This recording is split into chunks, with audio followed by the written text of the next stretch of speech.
नमस्कार मित्रों, टीएस की बात में आपका स्वागत है। मैं हूं त्रिवेणी सिंह। हरियाणा का चुनाव रोमांचक दौर में पहुंच गया है।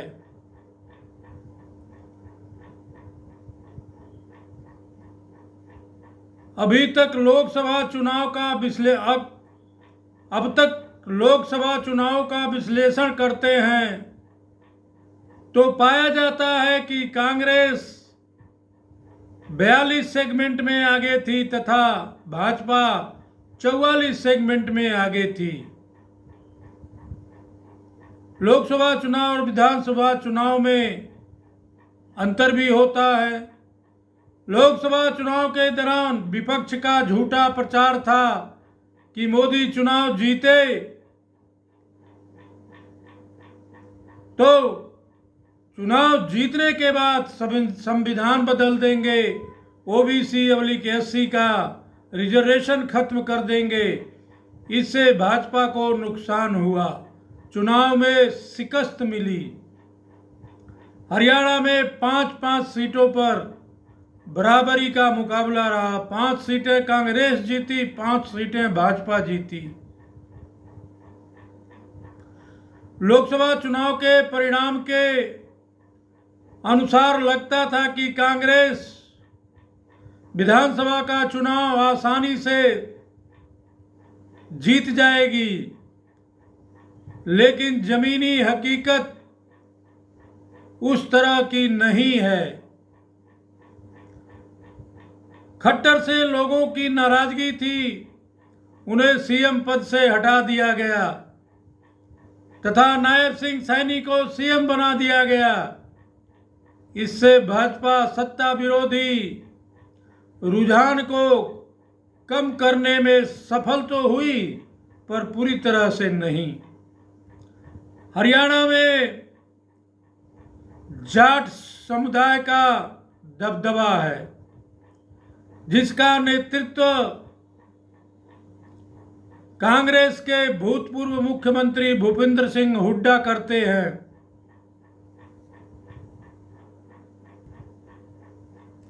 हरियाणा में जाट समुदाय की आबादी लगभग 25% है।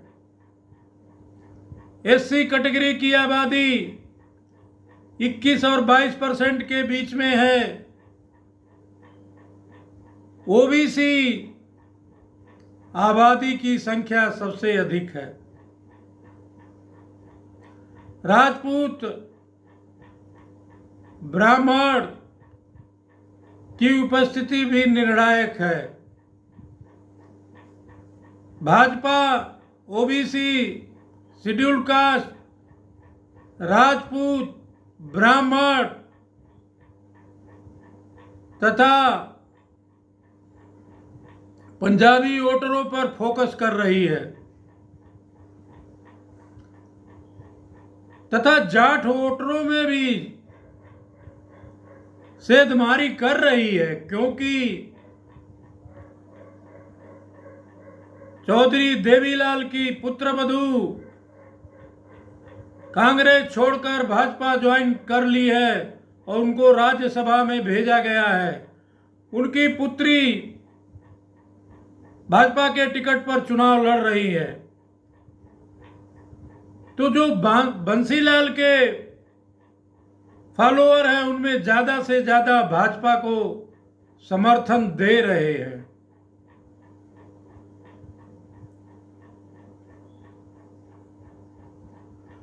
ओबीसी, राजपूत, ब्राह्मण वोटर्स अगर भाजपा के पक्ष में खुलकर आए तथा शेड्यूल कास्ट वोटरों में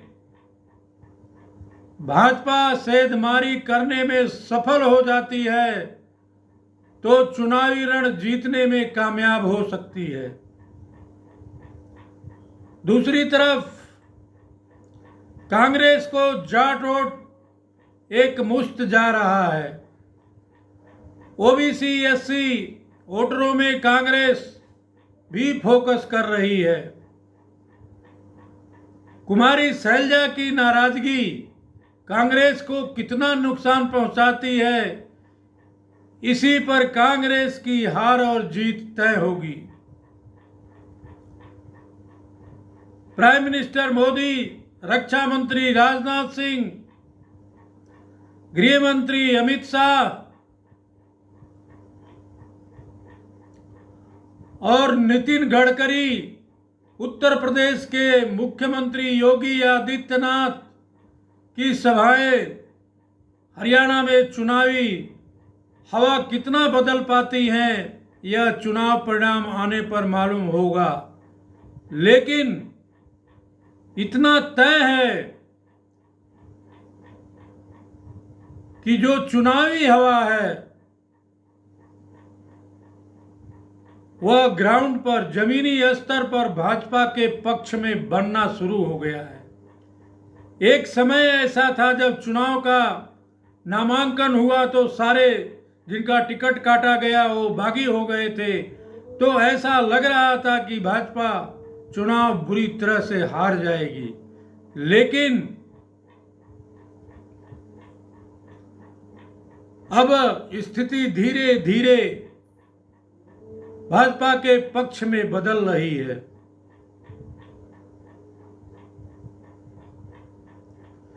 राजनीतिक पंडित कांग्रेस की जीत की भविष्यवाणी कर रहे हैं, लेकिन यह इतना आसान भी नहीं है।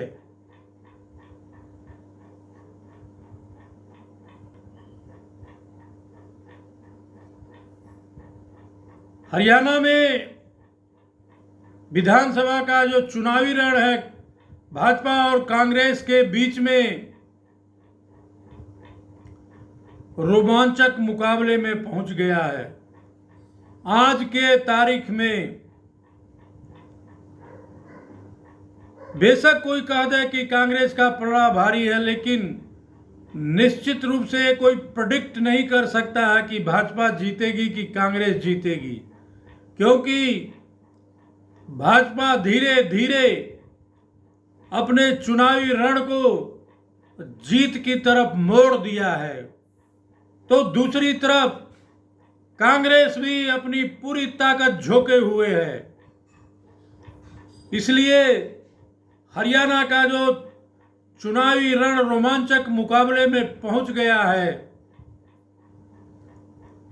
प्रिय दर्शकों, अगर आप मेरे चैनल पर नए हैं या अभी तक मेरे चैनल को सब्सक्राइब नहीं किए हैं तो मेरा आपसे आग्रह रहेगा कि आप मेरे चैनल को सब्सक्राइब करें, मेरे वीडियो को ज़्यादा से ज़्यादा लाइक और शेयर करें। अगर आपका कोई कमेंट्स है तो कमेंट बॉक्स में भेजें एवं बेल आइकन की बटन दबाना ना भूलें, ताकि आगे आने वाले वीडियो का नोटिफिकेशन आप लोगों तक पहुंचता रहे। प्रिय दर्शकों, मैं पुनः आपसे अनुरोध करूंगा कि सब्सक्राइब करने से और लाइक करने से कोई पैसा नहीं लगता है, लेकिन आपका एक लाइक और सब्सक्राइब मेरे लिए एक बहुत बड़ा हौसला बधाई हो जाता है। इसलिए मेरा करबद्ध प्रार्थना है कि आप मेरे चैनल को जब देखते हैं तो चैनल को सब्सक्राइब जरूर करें और वीडियो को लाइक जरूर करें और ज़्यादा से ज़्यादा शेयर करें, ताकि जो मैं संदेश दे रहा हूं, जो मैं बातें कह रहा हूं, वो ज़्यादा से ज़्यादा लोगों तक पहुंचे। धन्यवाद।